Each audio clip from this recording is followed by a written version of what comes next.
সবাই খেলতেছিল, খালেদা আপা সহ। তো বলতেছিল, ফকির গলা বলছিল, ফকির দরবেশ ফকির বলতেছে, তোমার কপালে তো রাষ্ট্রিকা আছে, তুমি দেশের রানী হবে। খালেদা জিয়ার সম্পর্কে এভাবেই স্মৃতি রোমন্থন করছিলেন তার বান্ধবীর ছোট বোন কামরুন নাহার। কৈশোরে এক দরবেশ ফকিরের আশীর্বাদ পেয়েছিলেন খালেদা খানম পুতুল। তখনও হয়তো তিনি নিজেই জানতেন না একদিন বাংলাদেশের রাজনীতির শিখরে পৌঁছাবেন, হয়ে উঠবেন আপসীন দেশনেত্রী খালেদা জিয়া, যিনি বলেছিলেন, বাংলাদেশ ছাড়া আমার অন্য কোনো ঠিকানা নেই। বাবার ব্যবসার সূত্রে দিনাজপুরেই শৈশব ও কৈশোর কাটে খালেদা জিয়ার। প্রাথমিক ও মাধ্যমিক শিক্ষা দিনাজপুর থেকেই শেষ করেন তিনি। পারিবারিক পরিচয়ের সূত্র ধরে ১৯৬০ সালে বিয়ে হয় তৎকালীন সেনাবাহিনীর ক্যাপ্টেন জিয়াউর রহমানের সাথে। স্বামীর নামের সাথে নাম মিলিয়ে রাখেন খালেদা জিয়া। বেগম খালেদা জিয়ার দেশ স্বাধীন হওয়ার পর এবং তিনি যখন প্রধানমন্ত্রী হন এবং তার আগেও তিনি এই গোবিন্দরের কথা কিন্তু ভুলে যাননি। বেগম খালেদা জিয়া তার দুই সন্তানকে নিয়ে এখানটায় মানুষ হয়েছেন, মানে তার দুই সন্তান এখানটায় মানে থাকতেন এবং তিনি এখানেই মানে বেড়ে উঠেছেন। বাবা ইস্কান্দার মজুমদার ও মা তৈয়বা মজুমদারের আদরের পুতুল একদিন বনে যান দেশের ফার্স্ট লেডি।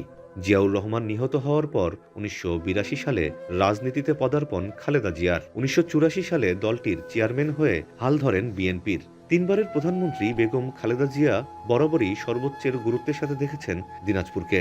যতবারই দিনাজপুর এসেছেন, উঠেছেন বাবার বাড়ি তৈয়বা ভিলায়। সেই বাড়ির দোতলায় তার ব্যবহৃত ঘরটি এবং স্মৃতিচিহ্নগুলো এখনও যত্ন সহকারে রাখা। দিনাজপুরের অনেক উন্নয়ন করেছেন খালেদা জিয়া। প্রতিষ্ঠা করেন Zia heart foundation, Taiyaba Majumdar red crescent রক্তকেন্দ্র। এছাড়া তার প্রধানমন্ত্রিত্বের সময় দিনাজপুরের প্রতিষ্ঠা পায় মেডিকেল কলেজ, শিক্ষা বোর্ড সহ আরও অনেক প্রতিষ্ঠান। বাবার বাড়ির মানুষকে খালেদা জিয়া দিতেন সর্বোচ্চ সম্মান। জেলা বিএনপির জ্যেষ্ঠ নেতারা দেখা করতে গেলে সেভাবেই আপ্যায়ন করতেন তাদের। সেসব স্মৃতি মনে করে চোখের পানি ধরে রাখতে পারেননি নেতাকর্মীরা। খালেদা জিয়ার মহাকাব্যিক জীবনের পরিসমাপ্তি শুধু বিএনপির নয়, সারা দেশের জন্যই অপূরণীয় ক্ষতি। ঘরে ঘরে বেকমেন্সের সাথে এমন অসাধারণ কিছু মুহূর্ত তৈরি করা, ইটস আ বেকমেন্স ক্রিয়েশন। তার যে বাবার বাড়ির প্রতি এটা টান, দিনাজপুরের টান, এই টানটা আমরা অন্যরকম ছিল। তার হাসি খুশি মুখ, সে উনি বলেই দিলেন সবাইকে যে এই দিনাজপুরে মানুষ আসে, রাজি না খেয়ে কেউ না যায়। ওনার মা এখানে রয়েছেন, ওনার বাবা এখানে রয়েছেন, সাহিত্য আছেন, ওনার বড় বোন এখানে সাহিত্য আছেন। ওনার বেড়ে উঠা, ওনার চরণভূমি আমরা মনে করি দিনাজপুর।